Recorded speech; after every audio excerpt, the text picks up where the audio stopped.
क्या आप जानते हैं कि भगवान राम, जो स्वयं विष्णु के अवतार माने जाते हैं, एक बार सुदर्शन चक्र चलाने की कोशिश कर चुके थे, लेकिन तभी भगवान कृष्ण ने उन्हें रोक दिया। अब आप सोच रहे होंगे कि ऐसा कैसे हो सकता है। राम और कृष्ण तो एक ही शक्ति के रूप हैं, फिर कृष्ण ने राम को क्यों रोका? इस घटना के पीछे एक गहरा रहस्य और अद्भुत ज्ञान छिपा है, जिसे जानकर आपका जीवन बदल सकता है। यह सिर्फ एक कहानी नहीं, बल्कि आपके जीवन के हर संघर्ष का हल देने वाली घटना है। वीडियो के अंत तक जुड़े रहिए, क्योंकि इसका हर पल आपको न केवल चौंकाएगा बल्कि प्रेरित भी करेगा। बहुत समय पहले की बात है, त्रेता युग में, जब भगवान राम अपने जीवन के सबसे कठिन दौर से गुजर रहे थे। रावण का वध हो चुका था, सीता जी को वापस अयोध्या लाया जा चुका था, लेकिन राम का मन विचलित था। उनके अंदर एक गहरी पीड़ा थी। उन्हें महसूस हो रहा था कि उन्होंने रावण का अंत तो कर दिया, लेकिन संसार से अधर्म पूरी तरह समाप्त नहीं हुआ। राम ने सोचा, मैंने रावण का अंत किया, लेकिन यह अधर्म क्यों नहीं मिटता? मुझे इस संसार को पूर्ण रूप से धर्ममय बनाना होगा। इसी विचार में डूबे राम ने सुदर्शन चक्र की शक्ति को पहचानने का निश्चय किया।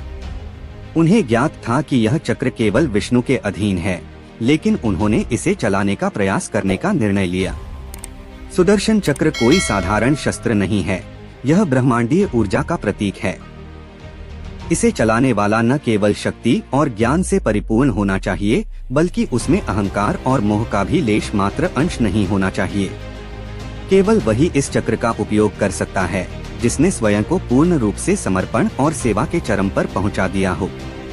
जब राम ने सुदर्शन चक्र को उठाने की कोशिश की, तो अचानक उनके सामने भगवान कृष्ण का दिव्य प्रकाश प्रकट हुआ। कृष्ण ने प्रकट होकर कहा, रुको राम, तुम इस चक्र को चलाने के लिए अभी सक्षम नहीं हो। राम ने आश्चर्य से पूछा, कृष्ण, तुम यह कैसे कह सकते हो? मैं भी तो तुम्हारा ही अवतार हूँ, फिर यह चक्र मुझसे दूर क्यों रहना चाहिए? कृष्ण मुस्कुराए और बोले, राम, तुम सत्य हो, धर्म हो और मर्यादा पुरुषोत्तम हो, लेकिन सुदर्शन चक्र चलाने के लिए केवल शक्ति नहीं चाहिए, बल्कि पूर्ण धैर्य और आत्मसमर्पण का होना आवश्यक है। राम ने चिंतित होकर पूछा, क्या तुम कहना चाहते हो कि मुझ में आत्मसमर्पण की कमी है? कृष्ण ने उत्तर दिया, नहीं राम, लेकिन तुम्हारा उद्देश्य और मेरा उद्देश्य अलग है। तुम्हारा अवतार मानवता को मर्यादा सिखाने के लिए हुआ है।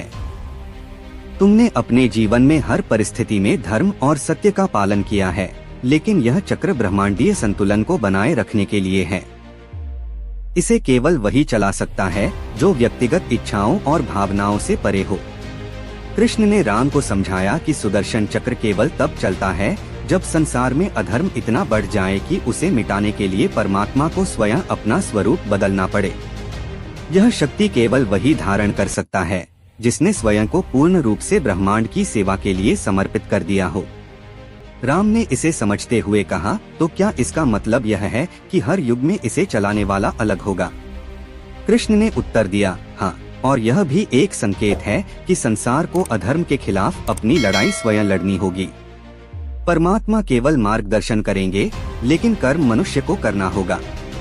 कृष्ण ने राम से कहा, तुम्हारा कार्य मनुष्यों को यह सिखाना है कि मर्यादा और धर्म का पालन कैसे किया जाए, और जब समय आएगा तो यह चक्र अपने आप सक्रिय हो जाएगा। राम ने सिर झुका लिया और समझ गए कि हर अवतार का उद्देश्य अलग है। उन्होंने स्वीकार किया कि सुदर्शन चक्र चलाने का समय अभी नहीं है। दोस्तों, यह कहानी हमें यह सिखाती है कि हर व्यक्ति की एक अलग भूमिका होती है। हमें अपनी जिम्मेदारी को समझना चाहिए और उसे पूरी निष्ठा और समर्पण के साथ निभाना चाहिए। भगवान राम और कृष्ण दोनों ही हमें यह सिखाते हैं कि धर्म और कर्म का पालन सबसे महत्वपूर्ण है। अगर यह कहानी आपको अच्छी लगी हो और इससे आपको कुछ सीखने को मिला हो, तो हमारे चैनल को सब्सक्राइब करना न भूलें। ऐसी ही और अद्भुत और ज्ञानवर्धक कहानियों के लिए हमारे साथ जुड़े रहिए।